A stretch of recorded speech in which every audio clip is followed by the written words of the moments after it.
The music we use in worship serves to help us express our faith in ways that we cannot do on our own.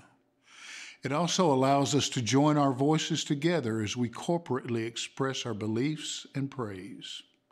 But do you really mean some of the things you sing? A few weeks ago, we used the Isaac Watts text, "When I survey the wondrous cross." When we came to the last line of the final stanza, we sang, "Love so amazing, so divine, demands my soul, my life, my all." Did we really mean what we sang? In my early years, I can remember being taught the 10 Commandments from Exodus 20 and how they should be our instructions for living. One of the admonitions from these is, "Thou shalt not take the name of the Lord thy God in vain," King James Version. The explanation for the commandment most often was that it meant not to use profanity. This may have been the way adults tried to keep us from cussing. I remember using the mild expletive "dang" in front of someone at church once, and the scolding I received far outweighed the slip of the tongue, at least in my opinion. I was never really sure how that interpretation of verse 7 fit, but I was young and impressionable, so I believed it. Sometime in my formative years, the meaning became clearer. The New Revised Standard Version says it better. "You shall not make wrongful use of the name of the Lord your God, for the Lord will not acquit anyone who misuses his name." As my understanding grew, it became obvious as to how this is relevant to our congregational songs.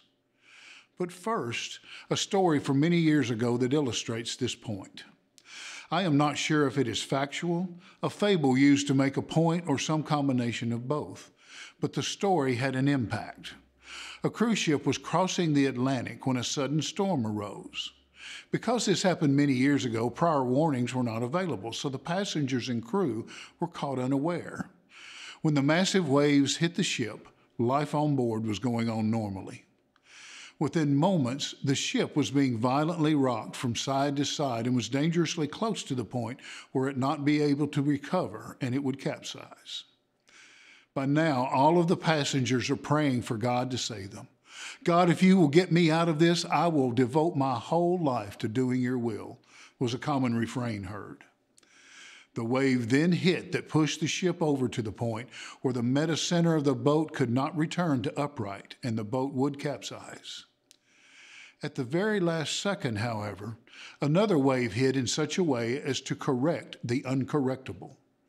The ship returned to a safe position and rode the remainder of the storm out in relative safety. Initially, there were shouts of praise to God for miraculously saving them. Then, as the journey continued, the passengers began to forget the promises they made during their difficult time. By the time they reached their destination, all those promises made to God were forgotten, and they returned to their normal lives. This is abuse of the commandment to not make wrongful use of the name of God. They only called on God when they needed something. We sing songs of praise. We sing songs that are prayers. We sing songs telling others what God has done for us. We sing songs pledging our commitment to God. These last songs are the ones where we might actually be in conflict with the commandment about wrongful use of the Lord's name. "When I Survey the Wondrous Cross" is one of those songs. After singing 3 stanzas about what God has done for us, we end with a declaration of what we owe to God. "Love so amazing, so divine, demands my soul, my life, my all." Do we really mean that? Are we willing to give God everything? If not, we are making wrongful use of the name of the Lord.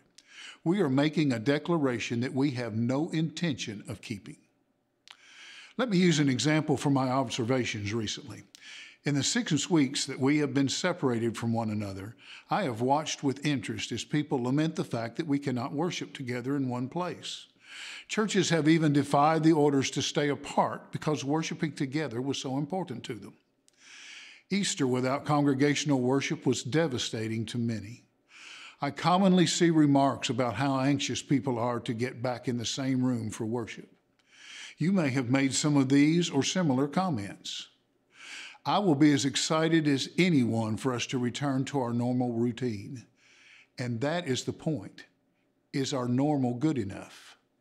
Unfortunately, as I have read the postings from people I have known over many years of ministry, many of the ones most wanting to return to worship are the ones whose worship attendance is most sporadic. I wonder how many promises and commitments have been made in the past few weeks. I wonder what will happen when this is over. Will we follow through, or will we find that we have made wrongful use of the name of God? God has and is helping us cope with the circumstances surrounding COVID-19. We have all found that we are capable of handling more than we imagined just a few weeks ago. We have seen God's love exemplified all around us, neighbor helping neighbor, educators rising to teach and feed students under difficult circumstances, healthcare workers laboring with inadequate supplies and enduring long hours. You can continue this list yourself. God's love is everywhere.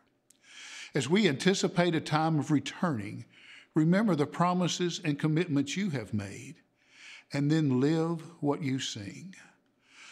Love so amazing, so divine,